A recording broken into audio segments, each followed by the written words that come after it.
राजा परीक्षित को छोटी उम्र में क्या है, राज्य का भार संभालना पड़ा। पांडव तो सभी चले गए स्वर्ग को स्वशरीर। अब परीक्षित राजा राज्य करने लग गए। राजा परीक्षित अपने राज्य में राज कर रहे थे।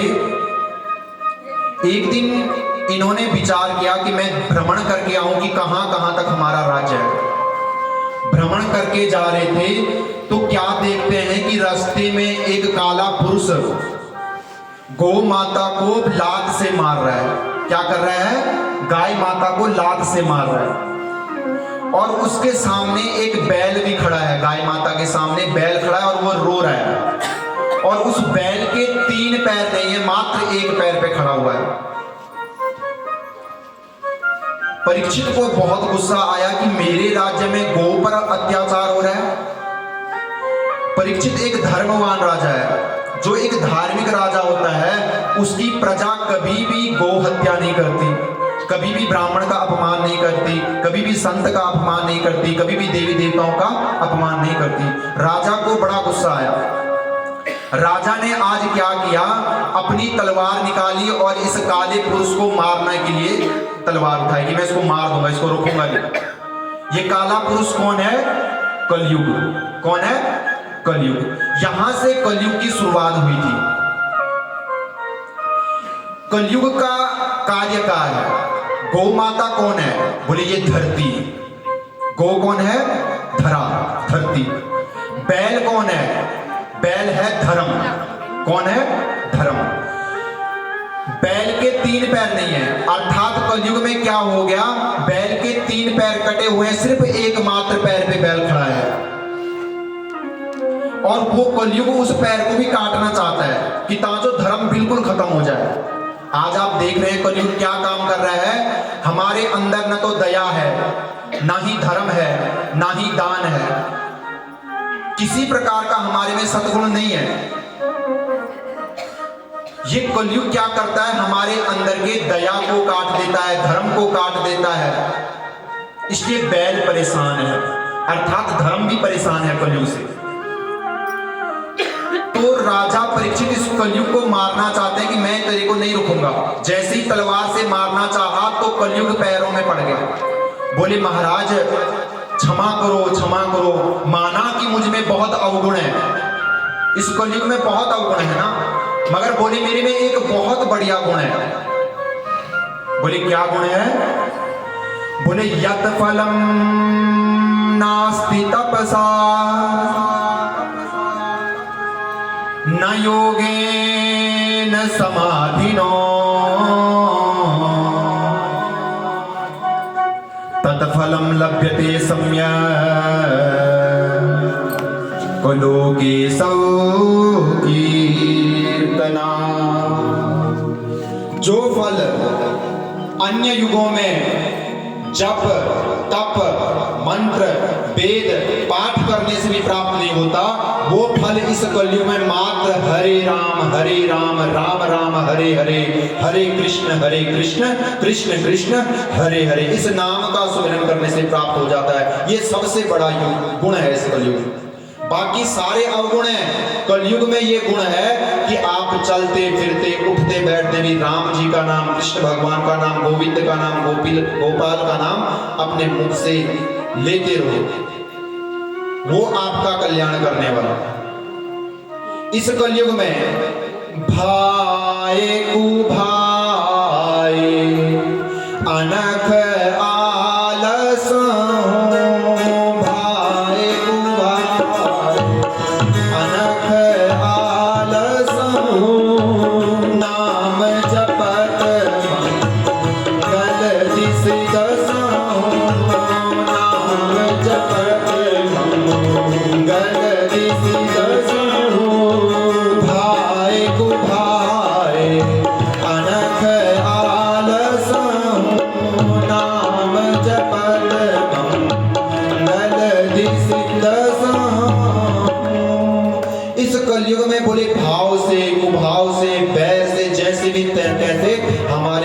भगवान का नाम निकलना चाहिए।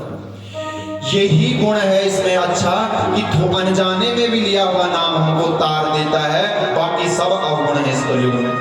इसलिए राजा परीक्षित ने विचार किया, भाई गुण तो तेरे में बहुत अच्छा है, कर्म तो तेरे बुरे हैं मगर गुण अच्छा लग रहा है तेरा, इसलिए इस कलयुग को चलने दिया।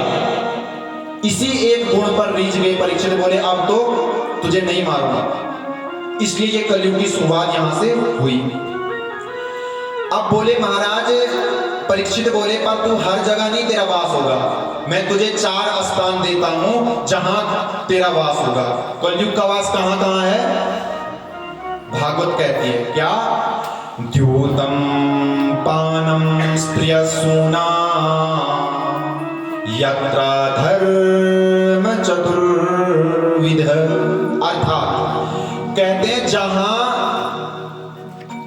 द्यूतम पानम, जहां जुआ खेला जाए, जिस स्थान पे जिस घर में जुआ खेला जाता है वहां कलयुग का वास होता है। दूसरा बोले जहां मदिरा पान किया जाए, आजकल घर घर में शराब है ना, हर एक के घर में आजकल शराब है, तो कलयुग तो अपने आप आना है। जहां शराब पी जाए, जहां मदिरा पी जाए वहां कलयुग का वास है। और जब शराब पी जाती है तो बुद्धि अपने आप ही खराब हो जाती है, तो वहां कलयुग का वास है। द्यूतम पाना स्त्रिया सुना, जहां पर स्त्री का संग हो, जहां हमारी नियत खराब हो जाए, जहां पर स्त्री का संग हो जाए वहां कलयुग का वास है। इसलिए कलयुग को कहां कहां वास दिया गया है? जहां जुआ खेला जाए, जहां मदिरा पान किया जाए, जहां स्त्री संग हो, पर स्त्री संग। और चौथा दिया गया है जहां अहिंसा हो, अर्थात जहां मांस मछली जो भी आप अहिंसा करते हैं, किसी जीव को मारते हैं, वहां भी कलयुग का वास है। इसलिए महाराज 4 स्थान दिए कलयुग को रहने के, यहां तू आराम से रह। कलयुग कहता महाराज जैसे तुमने शकल देखी वैसे ही कमरे भी दे दिए रहने को। बोलो राधे राधे, प्रेम से बोलो। बोले मेरे में महाराज माना अवगुण है, मगर कोई तो एक अच्छा सा कमरा दे दो जहां मैं बैठ सकूं। सारे बुरे कमरे दे दे ना, शराब, जहां शराब पी जाए, बोले जहां जुआ खेला जाए, जहां स्त्री संग हो और जहां पे अहिंसा हो। बोले कोई एक अच्छा सा कमरा दे दो जहां रह जाऊं। तो बोले तू क्या चाहता है, कौन सा कमरा चाहिए? बोले महाराज अगर सोने में वास मिल जाए तो बड़ी कृपा होगी। सोना अर्थात जो हम सोना पहनते हैं, कोई कंगन पहनता है, कोई कान के, कोई नाक का, जो भी आप गहना पहनते हैं ना, तो इस सोने में भी बोले कलयुग का वास है। किसका वास है? कलयुग का वास। अब बड़ी विचारणीय बात है, सोना तो हम सबको ही पहनते हैं, है ना। तो संतों से पूछा गया भाई ये क्या बात है, कलयुग सोने का वास कलयुग में क्यों? जबकि इसी भागवत के 11 स्कंद में भगवान श्री कृष्ण कहते हैं कि धातु नाम अस्मि कांचनम, कि धातुओं में सोना मैं हूं। इसी भागवत में कृष्ण भगवान कहते हैं कि सोना मैं हूं। कौन हो? मैं हूं। इसी भागवत में कहते हैं कि सोने में कलयुग का वास है। अब क्या समाधान निकले? तो संत कहते हैं, मैं कह रहा था ना तुलसीदास जी क्या कहते हैं कि सोना आप खरीदते हो, किसमें कलयुग का वास है? बोले अगर आपने अधर्म से पैसा इकट्ठा करके स्वर्ण कमाया है, सोना कमाया है, तो उसमें कलयुग का वास है। आपने चोरी ठगी डकैती करके पैसा कमाया है, उस सोने में किसका वास है? कलयुग का वास है। आपने अपनी मेहनत से, अपने 10 नौहों की कमाई से सोना कमाया है, तो उसमें मेरे ठाकुर जी का वास है। बोलो राधे राधे, प्रेम से बोलो। और दूसरा बोले संसार की हर वस्तु में क्या है? दोष है। सोने में भी दोष है, सोना पहनना भी दोष है, मगर कब? जब तक ये ठाकुर जी को न चढ़ाया जाए। इसलिए आप जब भी कोई भी अपने लिए सोना लेके आते हैं ना, कोई कंगन लाए, कोई नाक का, कोई कान का, जो भी लाते हैं, बोले इसको एक बार भगवान से कह दो, तो मैं ही निवेदित भोजन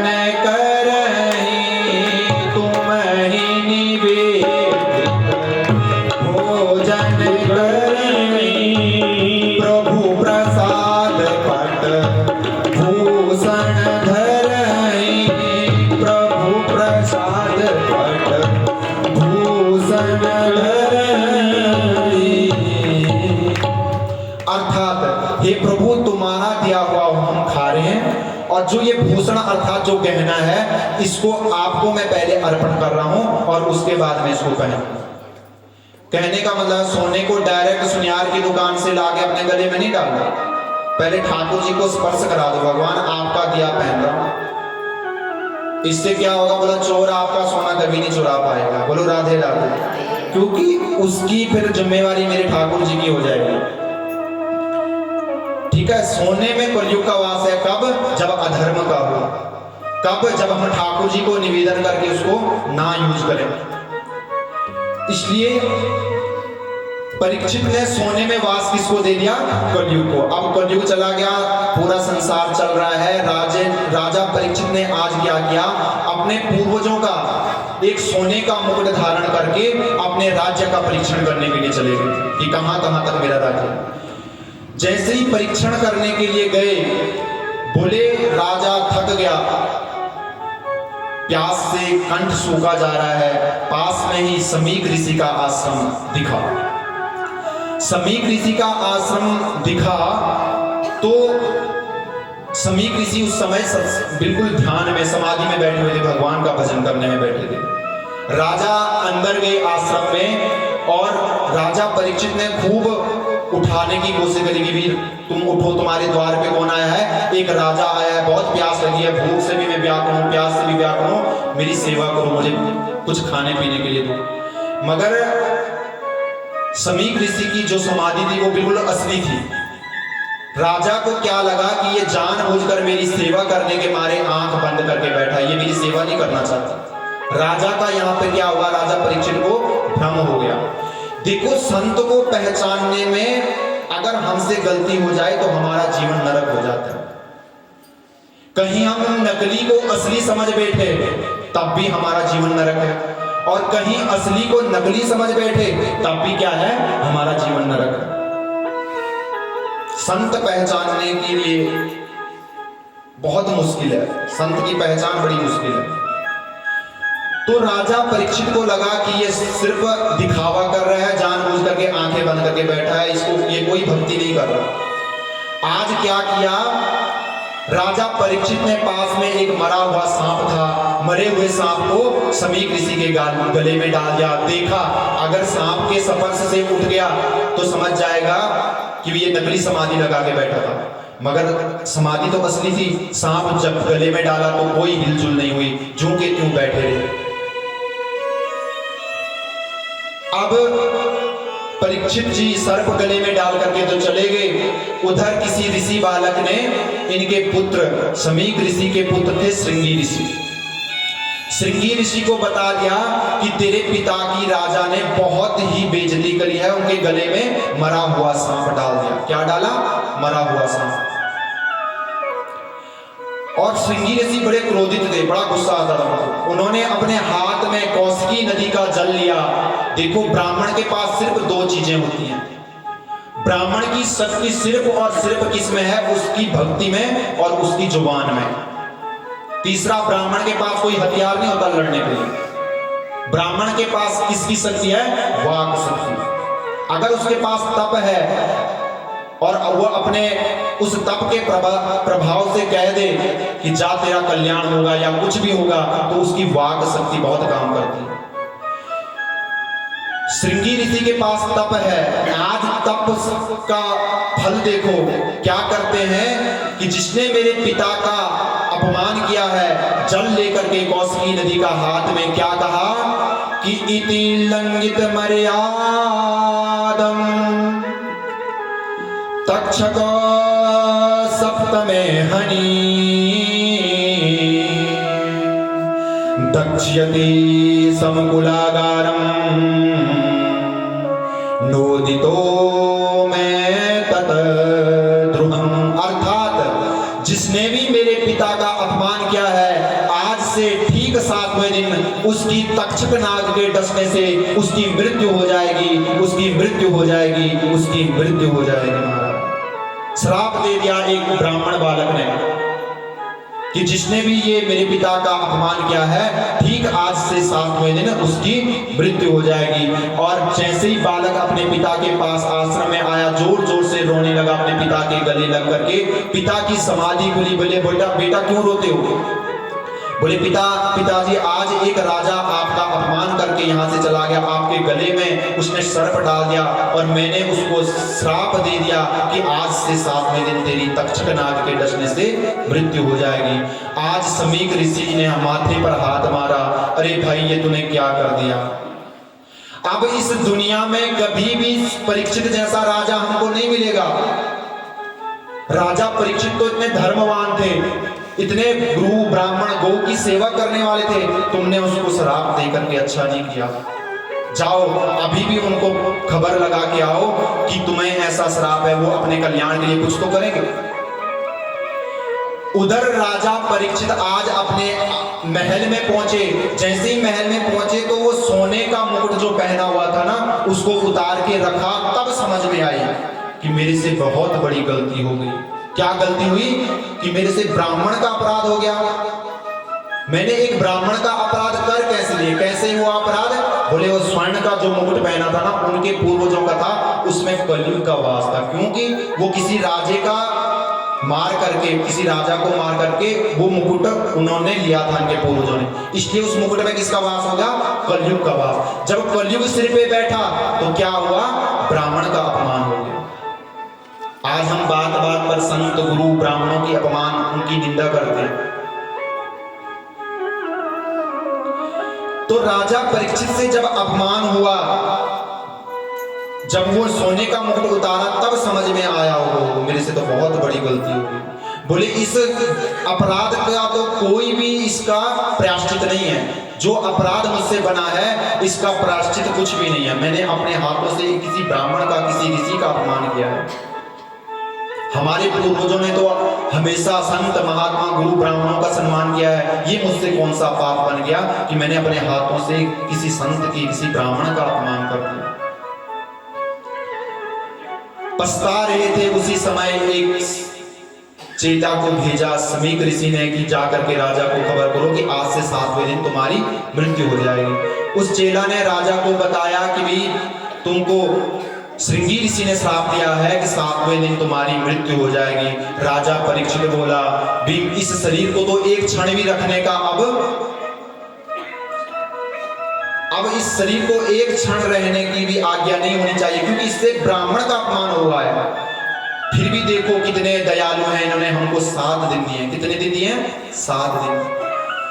अब राजा ने अपना सर्वस्व छोड़ दिया, सब कुछ छोड़ करके कहां आए, गंगा नदी के तट पर। चाहते तो राजा सभी संत महात्माओं को अपने भी घर में बुला सकते थे कि मेरे कल्याण के लिए कोई रास्ता बताओ, कैसे मेरा कल्याण होगा। मगर कहते हैं कि जब भी हमको अपने कल्याण करने के लिए जाना चाहिए तो किसी संत महात्मा को बुलाना नहीं, अपितु संत महात्मा अपने आप आ जाए तो बढ़िया बात है, अपितु हमको चलकर उनके द्वार तक जाना चाहिए। इसलिए परीक्षित क्या है, आज गंगा के तट पर चले गए, चल करके दूर दूर से सभी संत महात्मा परीक्षित के मुक्ति की उपाय सोचने लगे। भी जो श्राप लगा उससे कैसे मुक्ति मिले, सभी विचार ही कर रहे थे कैसे राजा को मुक्ति मिले, कैसे राजा को मुक्ति मिले। उसी समय क्या हुआ, बोले साक्षात कौन आए, तत्र भवत भगवान व्यास पुत्रो यदच्छयागामटमानो नपेक्ष अलक्षलिंगो निजलाभ तुष्टो वृतस्य बाले रवधूत वेशः। उसी समय कौन आए, बोले सुखदेव जी महाराज। बोलिए सुखदेव जी भगवान की। साक्षात सुखदेव भगवान आज राजा परीक्षित की रक्षा करने के लिए आ गए। जैसे ही राजा परीक्षित के सन्मुख सुखदेव जी आगे तो बड़े बड़े दाढ़ियों वाले संत उठ करके खड़े हो गए। देखो सुखदेव जी की उम्र कितनी है, मात्र 16 वर्ष। कितनी है? 16 वर्ष। और जब वहां पे आए तो 80-80 साल के बुजुर्ग भी खड़े हो गए उनके सम्मान के लिए। और व्यास जी जब सुखदेव जी की उम्र लिखते हैं ना इस ग्रंथ में, तो क्या लिखते हैं, अष्टद्वी। अष्टद्वी का मतलब 8 को 2 बार बोलते हैं, डायरेक्ट 16 साल नहीं बोलते, सीधे 16 साल की उम्र नहीं लिख रहे, बोले अष्टद्वी मतलब 8 को 2 बार बोल रहे। क्यों बोल रहे हैं? बोले 16 साल की जब उम्र होती है तो हमारे मन में करोड़ों प्रकार के विकार आ जाते हैं। सुखदेव जी ऐसे संत हैं जिनके मन में विकार है ही नहीं, कोई भी संसार का कोई विकार नहीं है, क्योंकि भगवान से वादा किया हुआ था गर्भ में भगवान ने कि मेरी माया तुझे मोहित नहीं करेगी, ये संसार की वासना हमको तुझको मोहित नहीं करेगी। इसलिए ऐसे संत है। उम्र तो 16 वर्ष की है, मगर व्यास जी लिखते हैं कि अष्टद्वी 8 वर्ष के बालक का जैसा मन होता है ना, वैसा इनका स्वभाव। तत्रा भवत भगवान व्यास पुत्रो, उसी समय इनका कल्याण करने के लिए कौन आए? व्यास नंदन। कौन? श्री सुखदेव जी महाराज। सुखदेव जी महाराज से परीक्षित प्रश्न पूछते हैं आज। परीक्षित जी कहते हैं कि हे सुखदेव जी, मुझे ये बताए कि मरने वाले इंसान को क्या करना चाहिए। क्या प्रश्न पूछते हैं कि मरने वाले इंसान को क्या करना चाहिए। ये प्रश्न मात्र परीक्षित का नहीं है, हम सबका भी है। हम और सब भी एक ना एक दिन हमारे जीवन के 7 ही दिन है। कितने दिन है? 7 दिन। शनिवार से लेकर के एतवार, रविवार, इन्हीं 7 दिनों में हम और आपका किसी का भी शरीर चला जाता है ना। तो ये हम सबके लिए प्रश्न है। परीक्षित जी पूछते हैं कि मरने वाले को क्या करना चाहिए। सुखदेव जी महाराज कहते हैं कि तुझे जो श्राप लगा है ना 7 दिन में मरने का, तू बिल्कुल भी चिंता मत कर, तेरी मुक्ति ऐसे हो जाएगी, ऐसे। ये 7 दिन तो बहुत है, 7 दिन कम नहीं है, बोले बहुत ज्यादा दिन है। बोले जिसकी मृत्यु से मुक्ति पानी हो, बोले एक क्षण भी पर्याप्त है, मुक्ति एक क्षण में भी मिल सकती है। उसकी कृपा हो जाए, ठाकुर जी की कृपा हो जाए तो मुक्ति एक क्षण में भी मिल सकती है। बोले तू बिल्कुल चिंता मत कर, 7 दिन बहुत है तेरे पास, बिल्कुल मुक्त हो जाएगा। ओ मेरा तार हरि से जोड़े, ऐसा कोई संत मिले, मेरा तार हरि से जोड़े, ऐसा कोई संत मिले, मेरा तार हरि से जोड़े, ऐसा कोई संत मिले। वो संत मिले भगवंत मिले, संत मिले भगवंत मिले, तार हरि से जोड़े, ऐसा कोई संत मिले, मेरा तार हरि से जोड़े, ऐसा कोई संत मिले, मेरा तार हरि से जोड़े, ऐसा कोई संत मिले, मेरा तार हरि से जोड़े, ऐसा कोई संत मिले। बोली श्री बांके बिहारी लाल की, बोली राधा रानी सरकार की जय। घोष लगाया करो। इतनी भी संगत बैठी है, सभी श्याम जी के चरणों में हाजिर भरिए। यही साथ जाना है और कुछ साथ नहीं जाना। आइए श्याम जी के चरणों में हाजिर भरिए। दिल ना लिया, दिल ना लिया, असी हारा वाले श्याम नाल दिल ना लिया। ओ साडी होई मुलाकात, साडी बन गई है बात। कौन कौन वृंदावन गया हाथ उठाइए जो वृंदावन गए हैं। हाँ, आप तो ताली लगाया करो, जो नहीं गए उनको भी ले चलते हैं श्याम जी के चरणों में। और क्या कहेंगे? ओ दिल ना लिया, दिल ना लिया, असी हारा वाली श्याम नाल दिल ना लिया। दिल ना लिया, दिल ना लिया, असी हारा वाली श्याम नाल दिल ना लिया। साडी होई मुलाकात, साडी बन गई है बात, साडी होई मुलाकात, साडी बन गई है बात। असी सोने दे मुखेड़े दे दिल ना लिया, दिल ना लिया, दिल ना लिया, असी हारा वाली श्याम नाल दिल ना लिया। हमारी माता जी बहुत अच्छा डांस करते हैं, क्योंकि पुराना की खाया हुआ। खड़े हो जाओ, खड़े हो जाओ। हाँ माता जी पहले दिन से ही नाच गाकर, क्योंकि खुशी होती है। कभी कभी प्रोग्राम होते हैं ऐसे, कभी कभी सुनने को मिलते हैं। हाँ पीछे भी खड़े होंगे हमारी माता जी। आज दिल ना लिया, दिल ना लिया, हंसी हारा वाली श्याम नाल दिल ना लिया, दिल ना लिया, दिल ना लिया, हंसी हारा वाली श्याम नाल दिल। जो नहीं नाच रहे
लड्डू गोपाल किस किस ने रखे हुए हैं?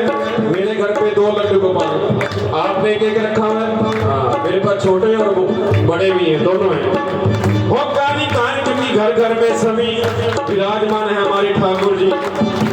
काली काली विची सिद्धि कहानी है, काली काली विची सिद्धि कहानी है, ए दिना विच किसे नहीं ना जानिया ने।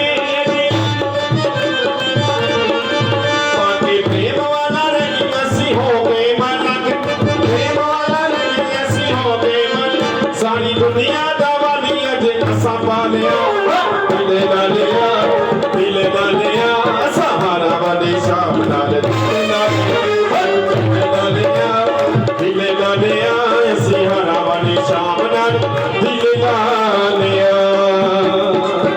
बड़ी श्रीमान के प्यार की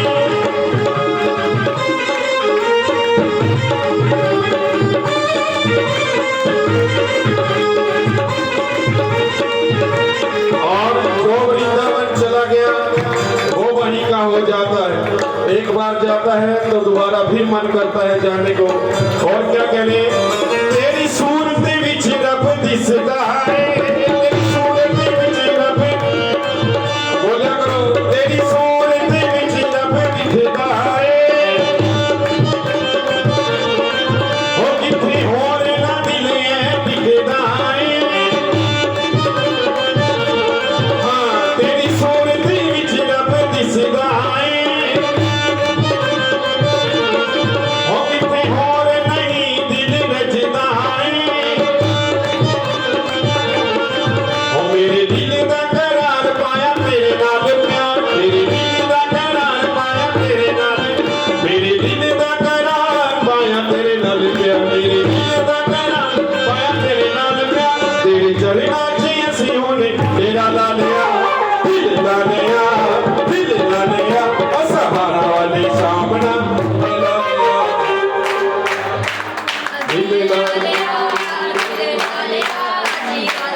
आगे वाले नहीं बोलेंगे क्योंकि 1, 2, 3 नंबर पर सोना मना है।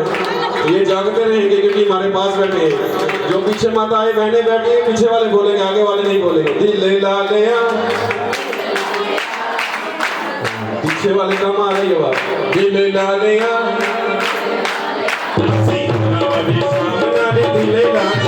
शादी होई मुलाकात साडी बन गई है बात, साडी बन गई असी हारा वाले शाम नाल दिल ला लिया, दिल ला लिया, दिल ला लिया, असी हारा वाले शाम नाल दिल ला लिया, दिल ला लिया, असी हारा वाले शाम नाल दिल ला, ओ साडी होई मुलाकात साडी बन गई है बात।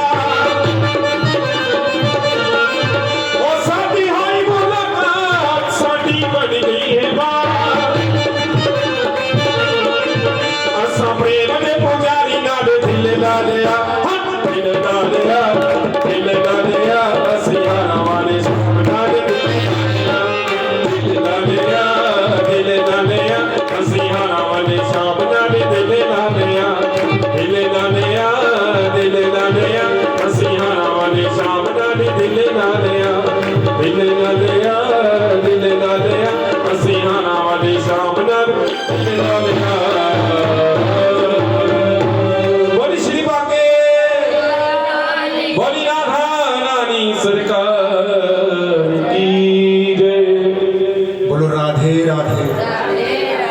बोलिए। राधे राधे। तो महाराज जब सुखदेव जी जैसे परम संत परीक्षित के सन्मुख आते हैं, देखो सुखदेव जी ऐसे संत हैं जो भगवान का ही अवतार है, जिनमें लेस मात्र भी संसार की वासना नहीं है। तन के जोगी सब भयो मन का बिरला, कोई ऐसे बिरले संत हैं सुखदेव जी जो स्वतः ही आज परीक्षित को मुक्त कराने के लिए आ गए। परीक्षित पूछते हैं कि महाराज मरने वाले को क्या करना चाहिए? अतः पृच्छामि संसिद्धिं योगिनां परमं गुरुं पुरुषेऽहं यत् कार्यं म्रियमाणस्य सर्वदा। अर्थात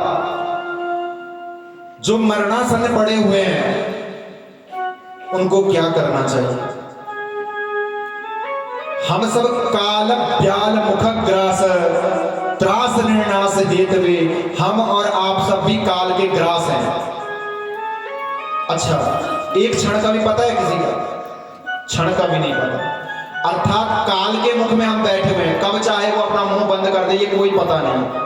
इसलिए काल ब्याल मुख ग्रास, उसके हम मुख के ग्रास बने हुए हैं, न जाने कब मुंह बंद कर दे कोई पता नहीं। इसलिए हम सबके लिए ये प्रश्न है कि म्रियमाणस्य सर्वथा, मरने वाले को क्या करना चाहिए?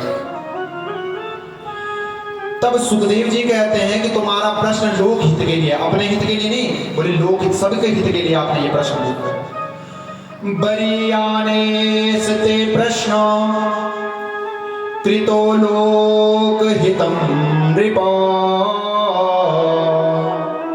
आत्मवित् सम्मत पुंसा श्रोतव्यादिषु या परः। जो आपने ये प्रश्न पूछा है ये सभी के हित के लिए आपने पूछा है। इसलिए मैं आपको कहता हूं अब कि मरने वाले को क्या करना चाहिए। सुखदेव जी कहते हैं कि हर एक इंसान को नारायण की पूजा सेवा हमेशा करनी चाहिए। क्या करना चाहिए? नारायण की पूजा सभी के लिए अनिवार्य है। कि मानुष का तेरा चोला रे पाया बड़ा अमोला रे, बड़ा अनमोल है ये, बड़े मूल्यों से मिला है। इस मनुष्य शरीर में रह करके भगवान कहते हैं कि नारायण भजन सबके लिए जरूरी है। वैसे तो अलग अलग कामना के लिए अलग अलग देवता की उपासना बताई गई। बोले किसी ने विद्या प्राप्त करनी हो तो उसको भगवान शंकर की पूजा करनी चाहिए। किसी ने अलग अलग हमारी कामनाएं होती हैं, कोई किसी कामना से पूछता है तो कोई किसी कामना। बोले कितने देवताओं को पूजेंगे? बोले नारायण सभी देवताओं का मूल है। इसलिए एक के साधे सब सदे, एक को साध लो, एक को पूज ला, एक पूर्ण को पूज लो, ऐसे नहीं संसारी को, एक पूर्ण को पूजो, उसकी पूजा से सबकी पूजा हो जाएगी। बोलो राधे राधे, प्रेम से बोलो। कहने का भाव है, कहते हैं कि नारायण की पूजा सबके लिए जरूरी है, अर्थात हरि की, कृष्ण की, नारायण की पूजा हम सबके लिए बहुत जरूरी है। ऐसे ही बोले एक बार भक्त बड़े चालाक होते हैं, हम और आप कई बार चालाकी भी करते हैं ना। बोले एक बुढ़िया माई थी जो आंख से अंधी थी। क्या थी? आंख से अंधी थी। 80 साल की उम्र हो गई थी माता जी की। बोले घर में भी बिल्कुल भूख से लाले पड़े रहते, खाना पीना कुछ है नहीं था घर में, बहुत गरीबी थी माता जी के घर में, और आंख से अंधी थी। और उसकी एक इच्छा थी मन की, क्या कि मेरा पोता हो जाए, उसके बाद मैं यहाँ से चली भी जाऊं तो कोई फर्क नहीं। बोले बस एक पोते का मुंह देख लो, बस पोते की किलकारी, मुंह तो बेचारी कैसे देके पोते की किलकारी सुन। बोलो राधे राधे, क्योंकि अंधी है बोले। तो कहते हैं किसी ने कहा कि भगवान शंकर की पूजा करो, बड़े दयालु हैं, बड़े भोले भाले हैं, जल्दी प्रसन्न हो जाते हैं। एक कहते हैं ना आजकल वो एक कहावत चल के आई है, एक लोटा जल सब समस्या का हल। तो बोले भोले बाबा बड़े दयालु हैं, कुछ ज्यादा चढ़ाने की आवश्यकता नहीं, सिर्फ एक जल लोटा ले जा करके भगवान पर चढ़ाओ, न जाने क्या मिल जाए। तो बूढ़ी माई ने भोले बाबा की पूजा शुरू कर दी। जैसे हम तो चलो अपने धर्म में रहकर पूजा करें, अच्छी बात है, मगर आजकल हमारा कोई धर्म ही नहीं है।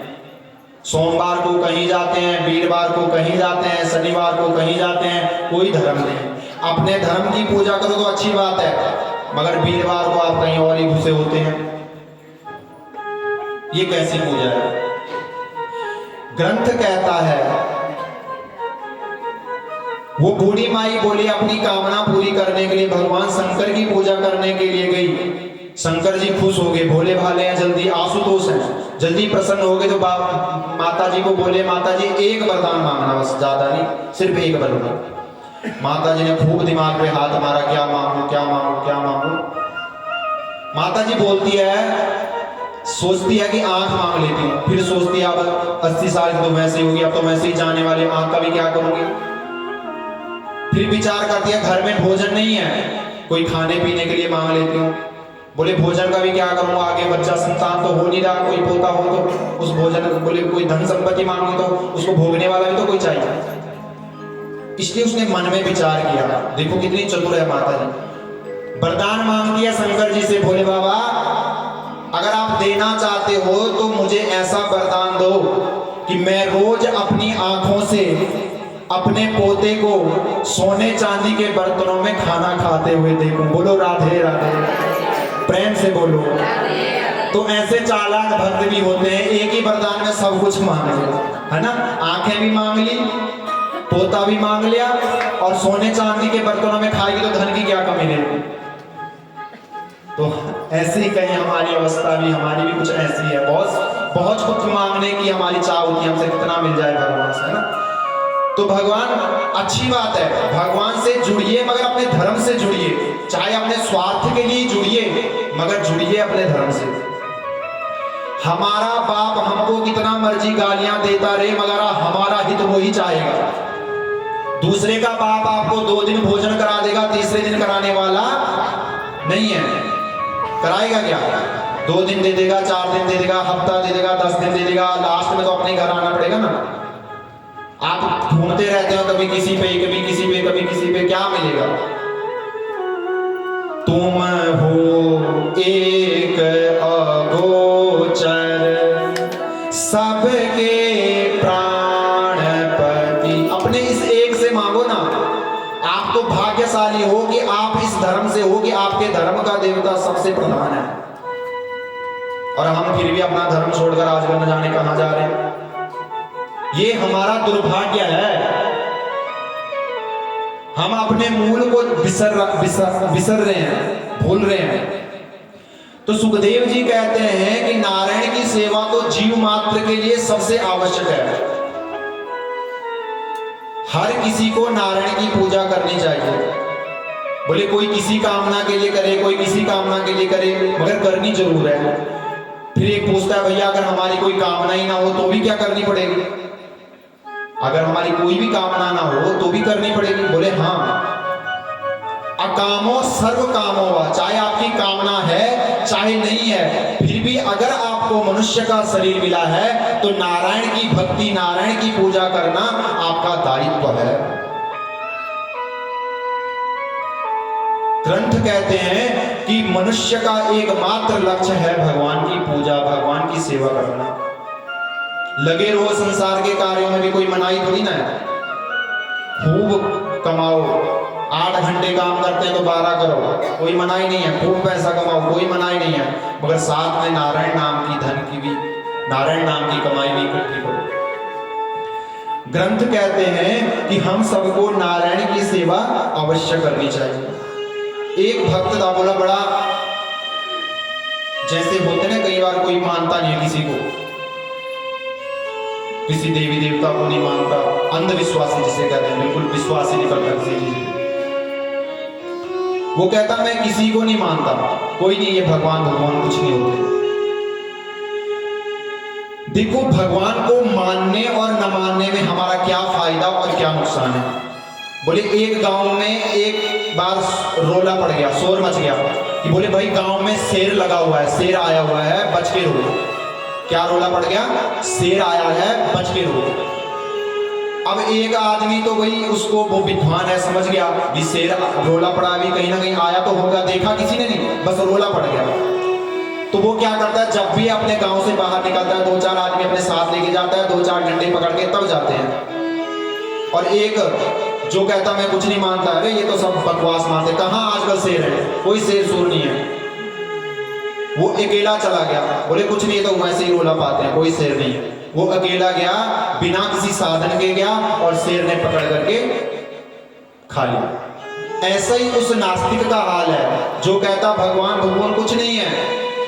बोले मान के चलो शेर नहीं भी होता, अगर वो अपनी रक्षा करके जाता, अपने साथ डंडा लेके जाता, 4-5 आदमी लेके जाता, तो उसका कुछ जाता, कुछ नहीं जाता। कहने का अर्थ यह है कि आप मान के चलो भगवान नहीं भी है, मगर आप अगर नारायण नारायण नारायण नारायण नारायण हरि हरि हरि नाम सुमिरन करते हैं तो आपका नुकसान तो कोई नहीं ना, कोई नुकसान है क्या? इसलिए अगर आप भगवान का नाम जपते हैं तो क्या आपके अकाउंट से कोई पैसे कटते हैं? नहीं कटते हैं ना।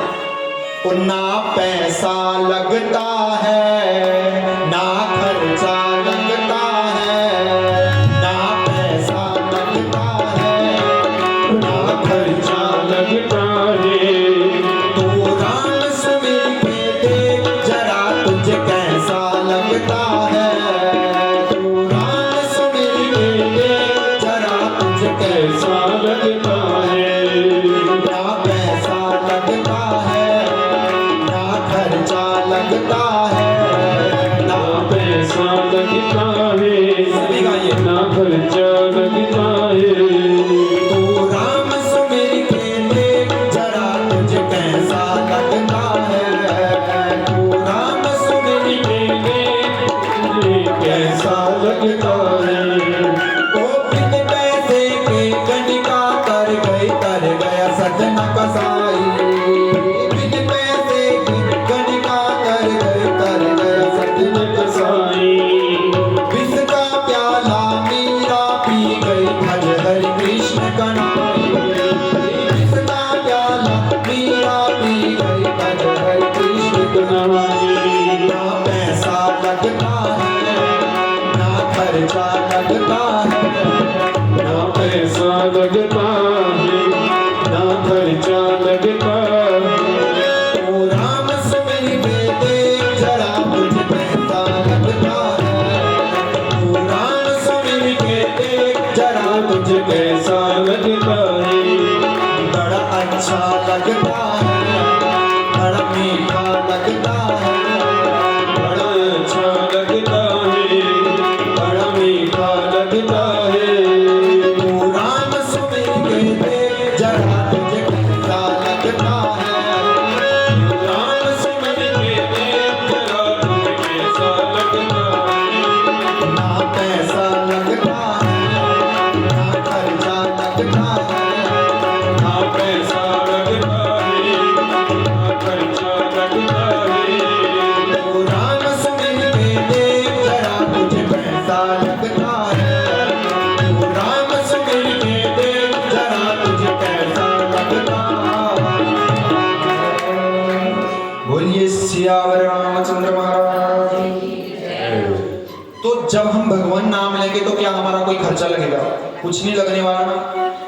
अरे इनके डर के मारे कोई अच्छा कर्म ही तो होगा हमसे। मान लो भगवान नहीं भी है, आपकी हम मान लेते हैं, आप में से कोई भी भगवान होता ही नहीं, क्या फायदा है?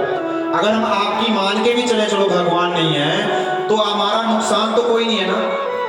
अगर हम भगवान से मुख से राम का नाम लेंगे, हरि का नाम लेंगे, नारायण का नाम लेंगे, इससे हमारा नुकसान कोई नहीं है। अभी तो हम बच सकते हैं किससे? बुरे कर्मों से, हम बुरे कार्यों से बच सकते हैं। हम अगर इस रास्ते पर चलेंगे, मान लो नहीं भी है, अच्छे कर्म तो करेंगे ना। इसलिए भगवान को मानना, नारायण की सेवा सुखदेव जी कहते हैं हर एक जीव को करनी चाहिए।